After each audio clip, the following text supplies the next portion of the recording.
Assalamualaikum warahmatullahi wabarakatuh. Perkenalkan, nama saya Priska Aisyah Antofi dari program studi D3 Teknik Elektronika kelas 1C dengan NIM 21012042. Di kesempatan kali ini saya akan menjelaskan mengenai bab 11, yaitu aplikasi syariah zakat. Yang pertama, pengertian zakat. Dari segi bahasa, kata zakat memiliki beberapa makna, yakni al-barakatuh yang artinya keberkahan, atau haru yang berarti kesucian, serta as-sallahu yang berarti kebesaran. Meskipun para ulama mengungkapkannya dengan kalimat yang berbeda, akan tetapi maksudnya sama, yaitu bahwa zakat merupakan bagian dari harta dengan persyaratan tertentu yang Allah Subhanahu wa taala wajibkan kepada pemiliknya untuk diserahkan kepada pihak yang berhak menerimanya dengan adanya syarat tertentu. Zakat disebut infak karena hakikatnya zakat itu ialah penyerahan harta untuk kebajikan-kebajikan yang diperintahkan Allah Subhanahu wa taala. Disebut sedekah karena salah satu tujuan dari zakat adalah mendekatkan diri kepada Allah Subhanahu wa taala. Zakat disebut juga dengan hak, sebab itu zakat merupakan ketetapan yang bersifat pasti dari Allah Subhanahu wa taala yang harus diberikan kepada orang yang berhak menerimanya. Yang kedua, macam-macam zakat. 1. Zakat fitrah.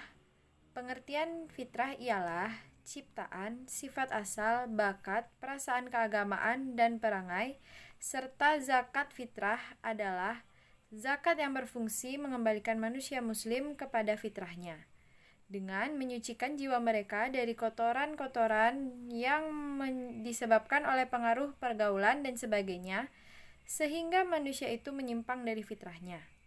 Yang dijadikan sebagai zakat fitrah ialah bahan makanan pokok bagi orang yang mengeluarkan zakat fitrah atau makanan pokok di daerah tempat berzakat fitrah seperti beras, jagung, gandum, dan sebagainya. Melewatkan pembayaran zakat fitrah sampai selesai sholat hari raya, hukumnya adalah makruh, karena tujuan utamanya yakni membahagiakan orang yang miskin pada hari raya. Dengan demikian, apabila dilewatkan pembayarannya, hilanglah separuh kebahagiaan pada hari itu. Banyaknya zakat fitrah untuk perorangan, yaitu 1 sya atau 2,5 kg dari bahan makanan untuk membersihkan puasa dan mencukupi kebutuhan orang-orang miskin di hari raya Idul Fitri. Yang kedua, zakat mal. Zakat mal ialah zakat yang dikenakan atas harta yang dimiliki oleh seseorang atau lembaga dengan syarat-syarat dan ketentuan-ketentuan yang telah ditetapkan. Mal menurut bahasa ialah segala sesuatu yang diinginkan sekali oleh manusia untuk menyimpan dan memilikinya. Sedangkan menurut Islam, ialah segalanya yang dipunyai dan dapat digunakan menurut kebiasaannya. Sesuatu yang dapat disebut dengan mal apabila memenuhi 2 syarat, yaitu pertama dapat dimiliki, disimpan, dihimpun, dan dikuasai.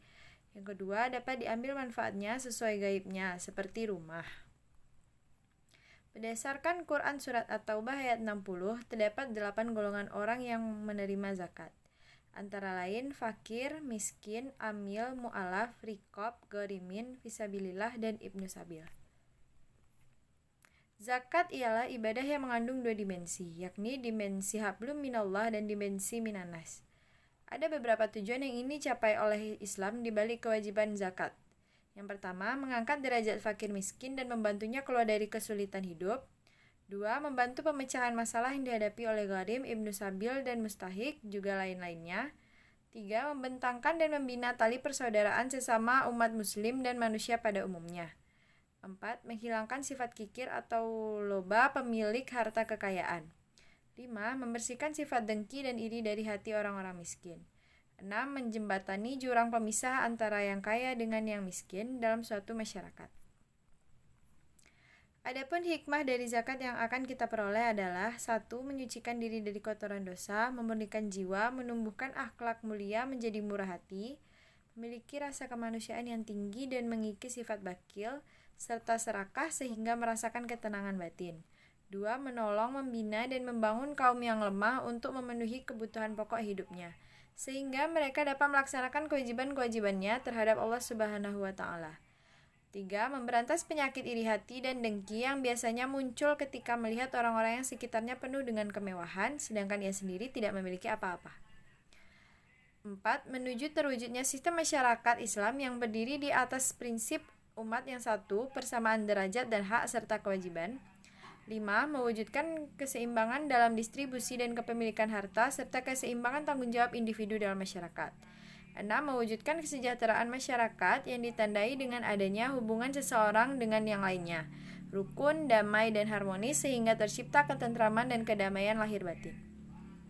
Sekian dari saya. Apabila ada kesalahan, saya mohon maaf. Terlebih dan terkurang, saya akhiri. Assalamualaikum warahmatullahi wabarakatuh.